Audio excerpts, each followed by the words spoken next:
Good evening. It's my privilege and pleasure to introduce the first of our distinguished guest speakers.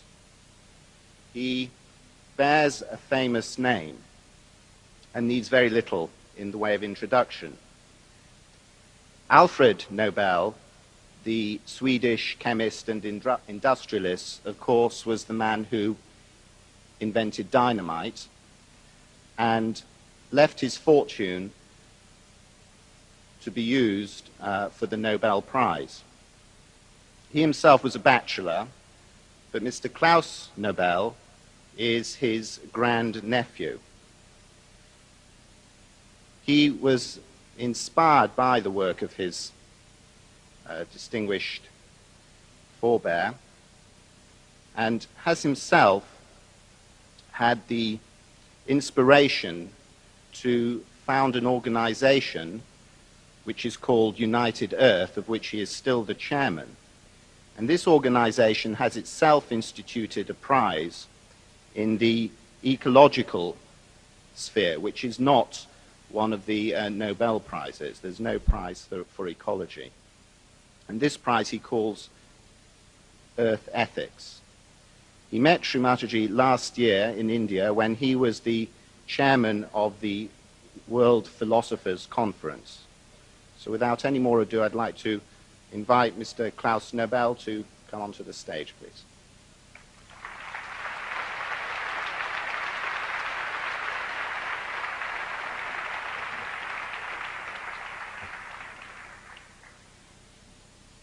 Well, indeed, life is full of surprises.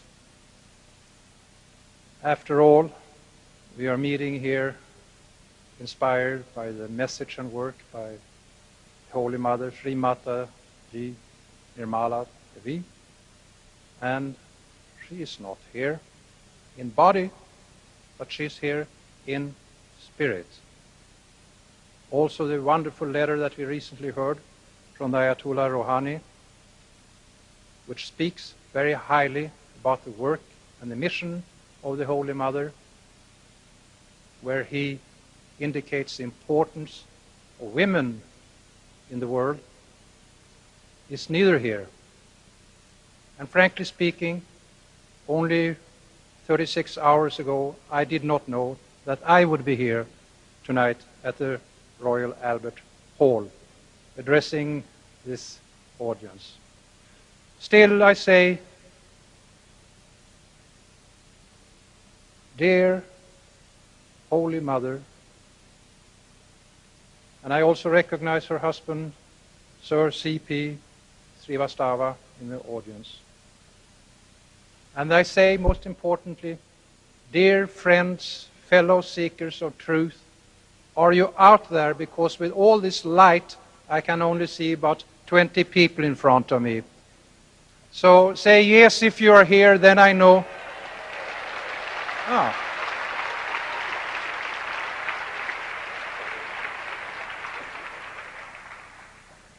Now I can see you, and I can hear you as well as you can see and hear me. With that said, I want to say, I have a vision. I have a vision for the world that is better, safer, and saner than the one that we presently are experiencing. It is a world where people live in harmony and peace with themselves and in harmony and peace with nature. Now those words are vast, it's a bold vision. Do I have a practical way of going from vision to reality? Yes, I will share that with you. And I will share it and indicate the tone of the meeting by 10 small words. And they indicate how this global world transformation shall be undertaken.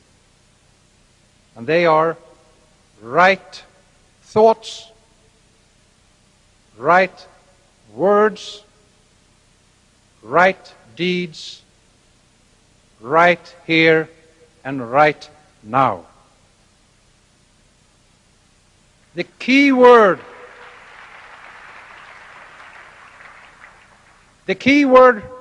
is, of course, right. This world is fighting about what is right. What is right to you might be wrong to me, or vice versa. It's a gray area. So we need a reference point, so we can distinguish between right and wrong, and between truth and lie. Tonight, Sri Mataji will show us what is right. Tonight, Sri Mataji will empower us to become the masters of our own destiny. And tonight, we will be guided by the knowledge of self-realization. We will do so in the light of truth. And we shall all know absolute truth and absolute peace. Now, 100 years ago, Alfred Nobel established the Nobel Prizes. These prizes represent excellence. We have prizes in chemistry, physics, medicine, literature, and peace. Of those prizes, I hold the Peace Prize to be the finest. And I want to tell you that Alfred Nobel listened to a woman. He listened to his secretary, Bertha von Suttner, in Paris 100 years ago, when she said, "Dr. Nobel, you should use your vast fortune for betterment of the world." Tonight, we are listening to another woman. We are listening to the message of Sri Mataji. However, I'm very much inspired, first by my uncle, and later on you'll hear by Sri Mataji. Alfred Nobel talked much about peace. He was frightened that his awesome explosive dynamite, which cleared up land for harbors and tunnels, could also be used for warfare. Today, in the arsenal of military systems, it's like a small firecracker. But at that time, dynamite was the most awesome destructive material. Now, Alfred Nobel thought basically about peace as absence of war. But I assure you that peace is much more than absence of war. And I see that peace exists in 4 specific areas. The first area is the peace that an individual has in him or herself. How do we treat our mind, our emotions, and our feelings? How do we treat our body? Are we slaves to other masters, or are we our own master? Until we have the inner peace in ourselves, we can never have an outer peace in the world. And the safest and best way of finding world peace is to have mass movements that includes all religions and philosophies, all enterprises, whether they are of political or scientific nature, to realize what inner peace is. And that's what we are talking about tonight. Self-realization. What does self-realization mean? Well, it means that we are realizing something, but what is the self? Ladies and gentlemen, the self in us is the divine cosmic powers that exist in each and every individual, but which is dormant in most people around the world. The spiritual leaders from ancient laws, they knew about this, and they spoke about this. But this secret of secret has been suppressed deliberately until Sri Mataji, with great courage and great wisdom, being an old soul, who decided by herself to come back to the earth at this critical time in our history in order to share her knowledge and wisdom, which is the Sahajja Yoga, which is instant self-realization, which is to activate the dormant principle that we all have, the Kundalini, and have the Kundalini to raise up, and thus we become what it says in the Bible: you are created in my image.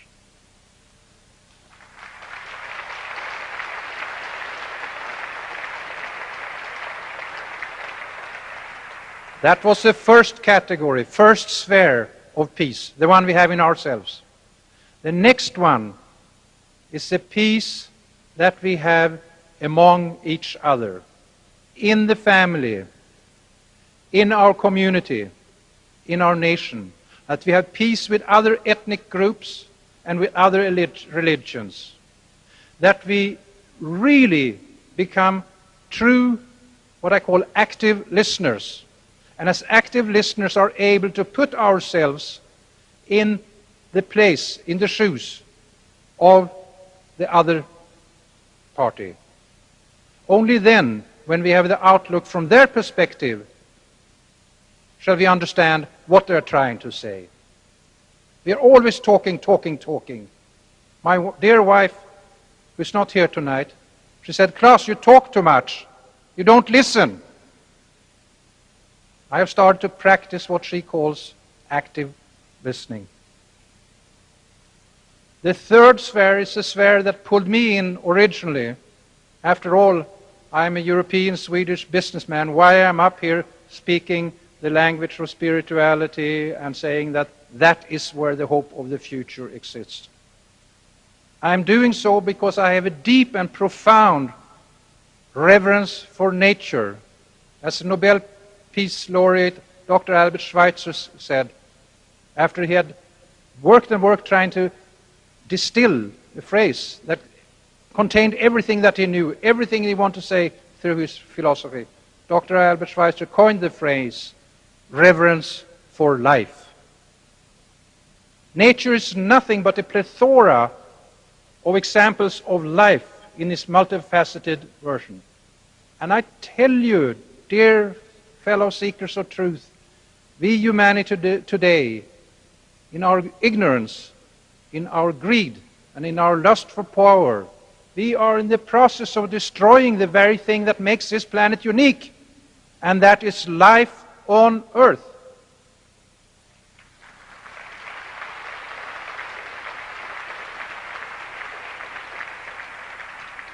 And so far, we do not know of another planet in the universe that harbors this miracle. Earth is like a blue jewel in space. And there's only one Earth, and this Earth is fragile, and we must take care of her and respect her. Earth is also called nature. We cannot break the laws of nature. We must live by the laws of nature. If we break them, Mother Earth will break us. And we are only one species of, we do not know how many species we have, 5, 10, 15 million. But this we know, and this has been proven by the world's foremost scientists in Harvard University, United States, Dr. Edward O. Wilson. We are today bringing to extinction 250 species per day. That is as if we are deliberately and willfully pulling out thread after thread after thread of what consists the fabric of life. And Mother Nature will not let us continue doing that without correcting us as naughty children. The fourth sphere of peace is the peace that we shall know between ourselves and God. Any religion or any group who raises their arms and destroys his enemy in the name of God is not following what God has asked us to do. The world should not know of violence.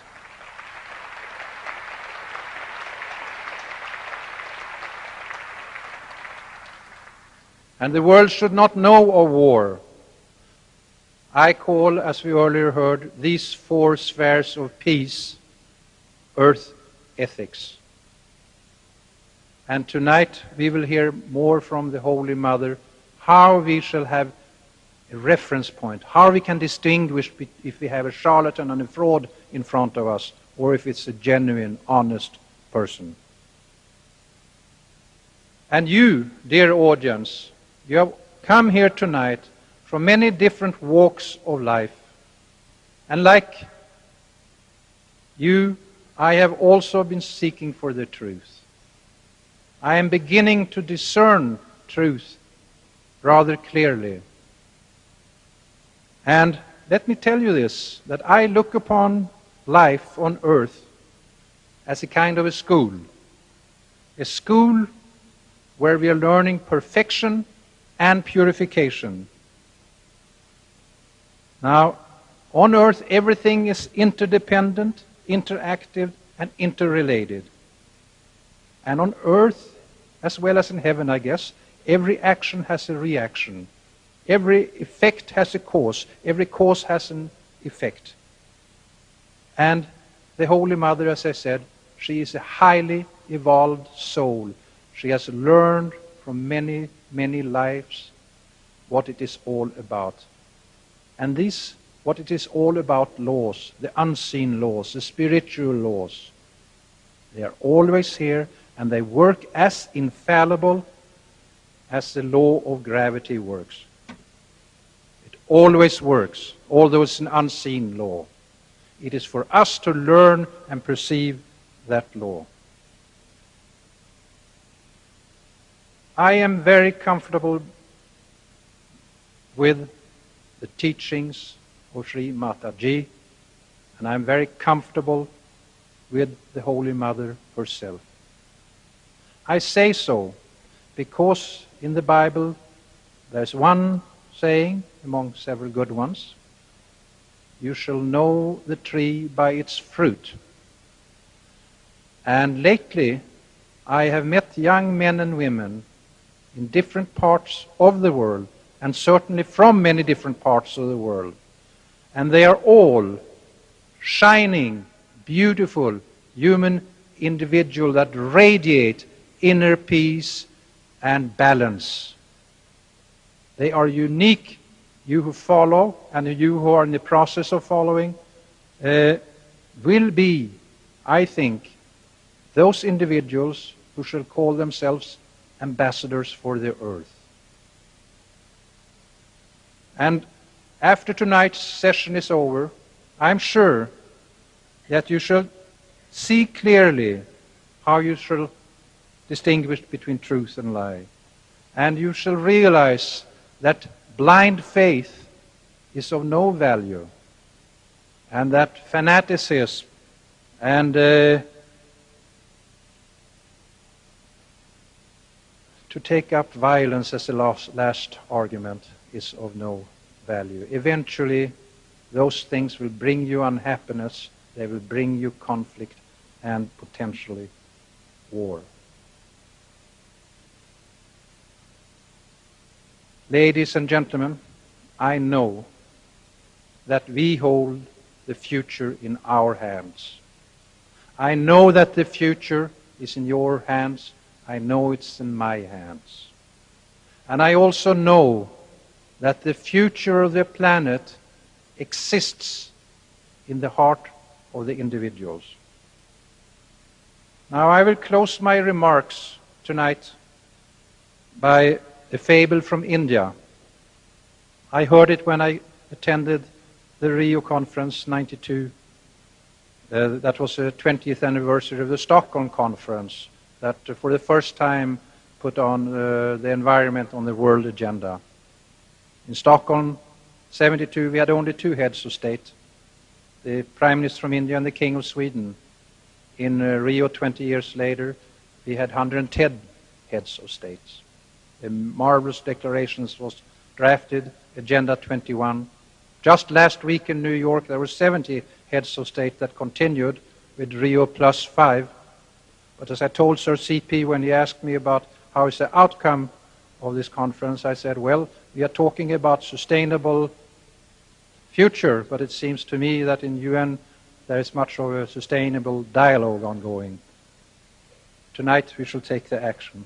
Well, I asked the holy man from India, a white-robed acharya, and I said, is there hope for the future? And he said, Mr. Nobel, I will answer your question as follows. And this is what he said. When the dear Lord had created the earth, he was very, very happy, very, very, very pleased. It was his finest creation in the earth, in the universe, and he decided to celebrate, to have a party. And God invited in all the angels and all the devils. When they were there, he toasted them and wished them welcome as a good host and said, there is only one rule that you must strictly obey while you are here having a good time. And by the way, the best food and the best wine was served, ambrosia and nectar. And he said, there's one rule, and that is that while you are here celebrating my creation, you may never bend your elbows. The devils cried out and said, we don't want any part of such a party. How can we enjoy it? Not bending our elbows. So they left. Then the party started. The angels were having a jolly good time, and the dear God was very, very happy. Now, how could they eat and drink without bending their elbows? Well, I sense that you can see what the morale of the fable is. The angels were feeding each other. They were sharing and they were caring. And that is what we shall do in the future together. Thank you very much.